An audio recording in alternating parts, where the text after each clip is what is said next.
Hello everybody, welcome to one of the most fabulous places on earth. This is the Portimäo racetrack here in Portugal. Scene of many a World Superbike, MotoGP, Formula One battle. An incredible piece of road known as the roller coaster because it's either going up, down, left, right. There's the only time you're going straight is when you're on the start finish straight, and that's how you build a racetrack. Anyway, got a pretty good one here today. Got to spin, I think it was 2 sessions today on the 2024 KTM RC8c. Now, if you're thinking this thing looks like a Kramer, you'd be right. It is a Kramer. Let's not beat around the bush. It's a Kramer. It's a Kramer that's been painted white and orange and black, and had a couple of fancy winglets thrown at it. There's a little bit more than that. $41,499 MSRP in the United States. Big chunk of change. But what you're getting is an absolute purpose-built race bike. This is not a Swiss Army knife. This is a machete. This is designed for one thing and one thing only: get around that racetrack as fast as humanly possible. When you're looking at the differences, it's got big old winglets on the front. It also runs a Bosch ECU, whereas the Kramer runs the Mechatronic system. This is the last RC8c from Kramer, from KTM, but it is Kramer. This is the last RC8c because next year in 2025, we're gonna get the new 990 RCR. And then there's also gonna be a 990 RCR track bike as well. That's a whole nother thing. So this bike really was used by KTM as a bit of a technical toe in the water to try and get themselves back into sports bikes, because they haven't built fully fed sports bikes aside from the RC390 for what, 10 years or so now? When was the last time the RC8 raced? Like 2015, 2014? So for them to turn around and now build the 990, that has come as a direct result from this bike. If you would like to know the real deep dive on this bike, I raced this bike, I raced the 890RR, which is the same thing. I raced that at the Bubba Vintage Festival in 2023, and we had Marcus, Kramer and Felix from the company come over and give us a hand over 3 days. That's massive deep dive on that thing. All the technical stuff, how the bike was made, how it was developed. Please go and check that out. Link is up there. Now, as far as the ride experience goes, it's a machete. This thing just nails racetracks. It makes you feel like a god. The thing weighs about half of what a Super Duke weighs, which I was riding around earlier today. But the great thing about it is it's so precise and so sharp in its steering. You just look and it turns. You have to really slow your movements down on it because it does turn so quick.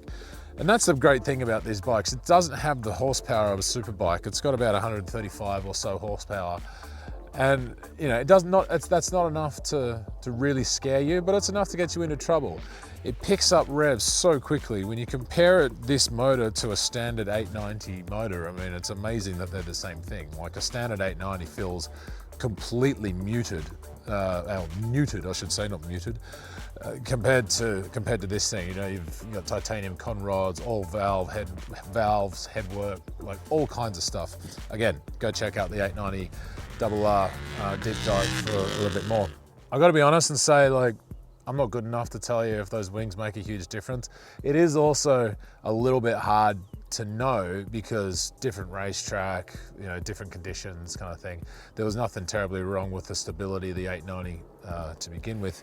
The throttle on this one's probably just a little bit more precise in comparison to the 890 with the Bosch ECU that comes with this. I mean, obviously you've got all your standard things, traction control, wheelie control, all that kind of stuff. For today, I ended up I only got 2 sessions on it. I pulled all the traction right down to, I think it was level 1 or 2, and just used it for that. Still kept a little bit of a safety net in there, and it was all good. I must say, if there is a weak link, it's that gearbox. This is a street gearbox with street internal ratios, and compared to how sharp this bike is as a build, as a track bike, the gearbox it's not terrible, but it just doesn't have the preciseness that the overall package deserves, I think. You can get a Nova gearbox for this bike, and I haven't had a ride on that one yet, although I know they run it in the British Superbike Championship, or British Supersport Championship, I should say. And also too, I think Dave Molyneux runs it at the TT in his sidecar, which is powered by an 890 motor. But I'd love to have a go at that, because for me, that's the one little bit that it lacks. Also too, like this tank design, it's not a tank, it's the airbox cover, the tank's here.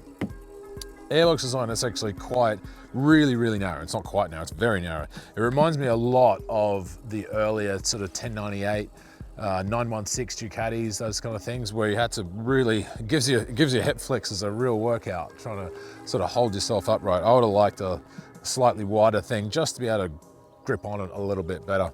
But overall, it's very difficult to fault. You know, 41 grand this thing cost you. It better be good for 41 grand, let me tell you. I mean, you could go and buy any supersport bike and turn it into a very fast track and or race bike, still have change in your pocket. But this thing comes with a kind of exclusivity that's almost impossible to replicate.